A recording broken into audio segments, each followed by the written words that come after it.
Hello, my name is Mr. Gonzalez. I'll be going over your course syllabus today.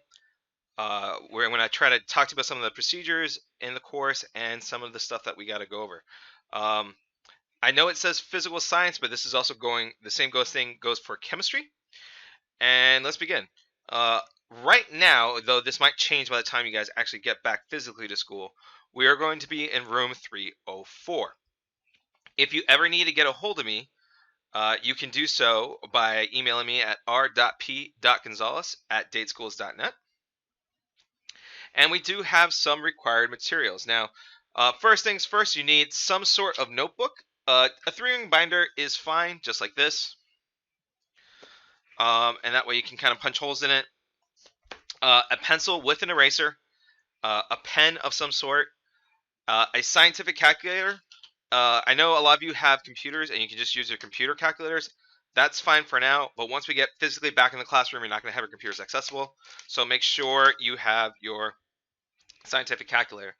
And then when we do labs, you're going to need nutritional composition books from Eckerd's or Walgreens or whatever. That's fine. Or if you want to have the composition books of a little bit fancier ones like this one, that's fine. The main thing is they have graph paper in them. So when we're doing labs, you have graph paper. Okay, now, as for what you're required to have program-wise, you should have Zoom. That way we can talk and meet in person like we've already done. Excuse me. You should have Microsoft Teams. You should have Remind. That way, if something goes wrong on one of the platforms, either on Zoom or on K12, I can quickly get a hold of you and message you. Plus, it's a way that you guys can get a hold of me.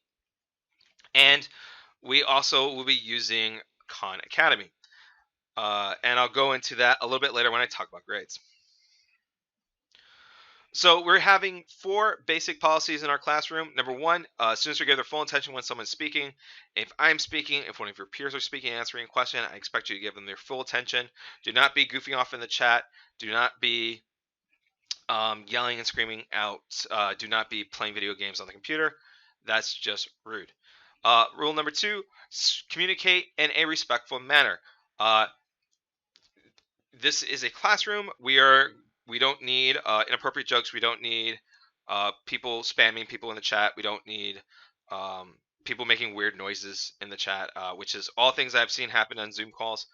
I ask you, please be on your best behavior. If it's going to be a problem, I will mute you, and then I will contact your parents. And then you'll have to explain why you're making strange goat noises in the middle of a Zoom chat, or why you're saying inappropriate comments in the middle of the Zoom chat. So again, be respectful, be in a manner. I don't want to have to mute the whole class. But if I have to. Rule number 3, follow the instructions of the teacher.